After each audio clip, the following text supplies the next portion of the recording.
November Lung Awareness Month. Marami ho pa bang mga Pilipino ang who suffer from lung cancer? Why are we celebrating this? What is the significance po para po sa kaalaman ng ating mga manonood? Actually, kaya natin hina-highlight itong November na ito kasi ito yung buwan na kung saan pinaparating natin yung information sa mga kababayan natin na ang lung cancer remains to be one of the big problems na sa pagdating sa kalusugan natin.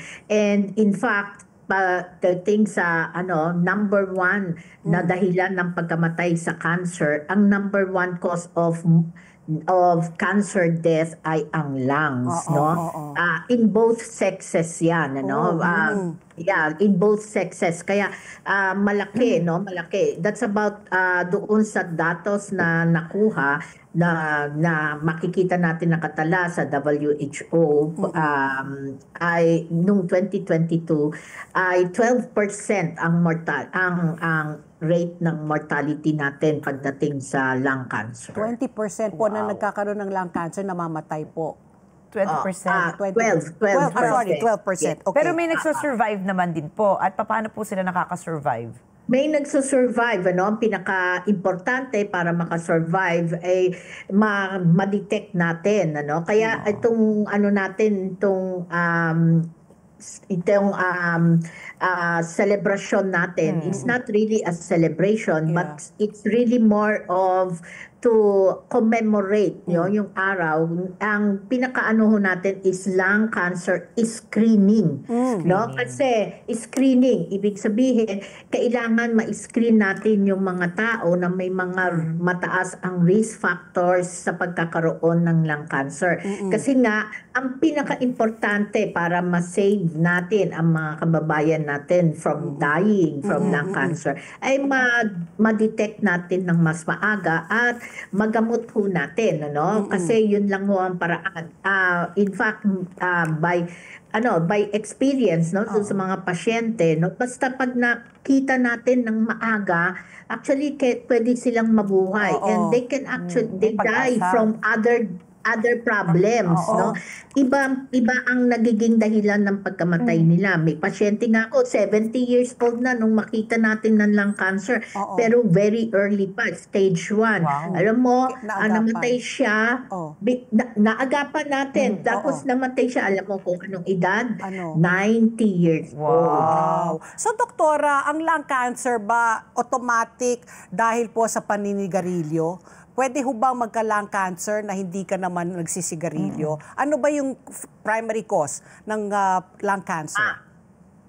85 to 90% ng lung cancer ay dahil sa paninigarilyo. Okay. So, ang pinaka-primary risk factor talaga ng lung cancer ay ang paninigarilyo. Although, may mga may mga tao na nagkakaroon ng lung cancer, not necessarily dahil naninigarilyo sila. But mapapansin ninyo na maaring hindi sila naninigarilyo, pero meron silang history ng exposure from second-hand smoke. So, yes, at saka exposure sa iba pang risk factors like yung mga siguro palagi silang na-expose sila doon sa use ng mga, alam mo yung mga barbecue, yung gano'n. Yes. Carbon monoxide po, pollution, air pollution po, kasama rin yun? Yung pinaka-ano po kasi yung nung sa mga uling o kaya sa mga kahoy, yung pagluluto niyan.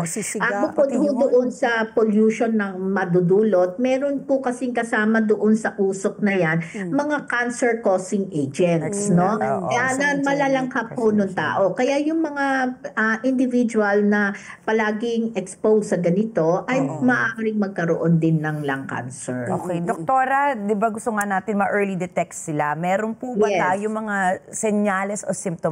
Kasi yung iba po, pwede po ba silang asymptomatic? Ibig sabihin, hindi sila nakakaramdam ng mga signs and symptoms. Ano po yung kailangan nating, kumbaga, watch out for, bantayan? Yes, ang pinaka-importante no sa screening, ma-identify kaagad sino yung at high risk na pwede magkaroon ng cancer. And then definitely ang number one na titignan natin is smoking history. Kung naninigarilyo yung tao, sila yung talagang mangangailangan ng screening. So every year mas maganda titignan na kaagad natin pag nagkakaroon ng ubo na medyo nagtatagal, no? Wag mo ninyong hintayin yung ubo na abutin ng ilang buwan o ilang taon bago magpapatingin. So importante pag ang ubo po medyo nagtatagal na, magpatingin na ho kayo. Kasi yung simpleng ubo may not necessarily be just a simple cough. Maaaring ito po ay a very simple sign o senyales ng maagang senyales ng pagkakaroon ng cancer.